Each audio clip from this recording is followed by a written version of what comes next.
কৈছিলে যে আৰএছএছ বিজেপিয়ে পেলাইছে বুলি, কিন্তু এবাৰতো দেখা গ'ল লখিমপুৰত কেইবাগৰাকীও এনেকুৱা ব্যক্তি যাৰ আলী হুছেইন এনেকুৱা উপাধি গৈছে, যাৰ ঘৰত মুণ্ডও পোৱা গৈছে। আচলতে এইসকল আৰএছএছ নেকি যিসকল আলী হুছেইন? চাওক, বিজেপি আৰএছএছ যথেষ্ট কৌশলেৰে কাম কৰে।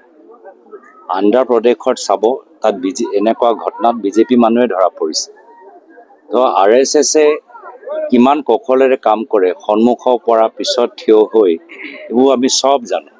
সেইকাৰণে মই এই কথাখিনি কোৱাৰ পিছত লগে লগে শংকিত হৈ গ'ল।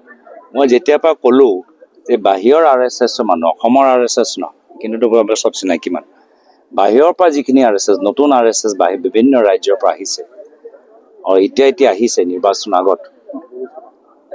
মোহন ভাগৱত ডাঙৰীয়া যেতিয়া আহিলে, আমি দেখিলোঁ তেওঁ কিমান ডাঙৰ আৰএছএছৰ সভা কৰিলে। বাহিৰৰ পৰা যিখিনি আহিছে নিৰ্বাচন সময়ত, তেওঁলোকে পুলিচ থানাত নিজৰ ৰেজিষ্ট্ৰেশ্যন কৰাটো, এই কথাটো লৈয়ে তেওঁলোকৰ মাজত এনেকুৱা এটা বিস্ফোৰণ আপোনালোকে দেখা পাইছে।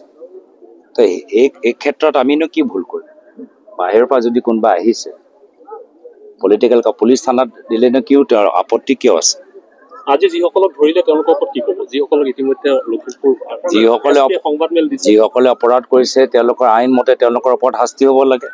কৈছিলে যে আৰএছএছ বিজেপিয়ে পেলাইছে বুলি, কিন্তু এবাৰতো দেখা গ'ল লখিমপুৰত কেইবাগৰাকীও এনেকুৱা ব্যক্তি যাৰ আলী হুছেইন এনেকুৱা উপাধি গৈছে, যাৰ ঘৰত মুণ্ডও পোৱা গৈছে। আচলতে এইসকল আৰএছএছ নেকি যিসকল আলী হুছেইন?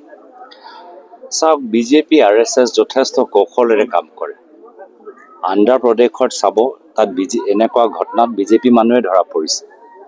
তো আৰএছএছে কিমান কৌশলেৰে কাম কৰে, সন্মুখৰ পৰা পিছত থিয় হৈ, এইবোৰ আমি চব জানো। সেইকাৰণে মই এই কথাখিনি কোৱাৰ পিছত লগে লগে শংকিত হৈ গ'ল। মই যেতিয়াৰ পৰা ক'লোঁ যে বাহিৰৰ আৰএছএছ মানুহ, অসমৰ আৰএছএছ নহয়, কিন্তু চব চিনাকি মানুহ, বাহিৰৰ পৰা যিখিনি আৰএছএছ, নতুন আৰএছএছ বিভিন্ন ৰাজ্যৰ পৰা আহিছে, আৰু এতিয়া আহিছে নিৰ্বাচন আগত। মোহন ভাগৱত ডাঙৰীয়া যেতিয়া আহিলে, আমি দেখিলোঁ তেওঁ কিমান ডাঙৰ আৰএছএছৰ সভা কৰিলে। বাহিৰৰ পৰা যিখিনি আহিছে নিৰ্বাচন সময়ত, তেওঁলোকে পুলিচ থানাত নিজৰ ৰেজিষ্ট্ৰেশ্যন কৰাটো, এই কথাটো লৈয়ে তেওঁলোকৰ মাজত এনেকুৱা এটা বিস্ফোৰণ আপোনালোকে দেখা পাইছে। তো এই ক্ষেত্ৰত আমিনো কি ভুল কৰিম? বাহিৰৰ পৰা যদি কোনোবা আহিছে, পুলিচ থানাত দিলেনো কিয়, আপত্তি কিয় আছে? আজি যিসকলক ধৰিলে তেওঁলোকৰ ওপৰত কি ক'ব? যিসকলক ইতিমধ্যে লখিমপুৰ যিসকলে অপৰাধ কৰিছে, তেওঁলোকৰ আইন মতে তেওঁলোকৰ ওপৰত শাস্তি হ'ব লাগে। আপুনি বিচৰা বাতৰি পাব কেৱল নিউজ 18 এপত।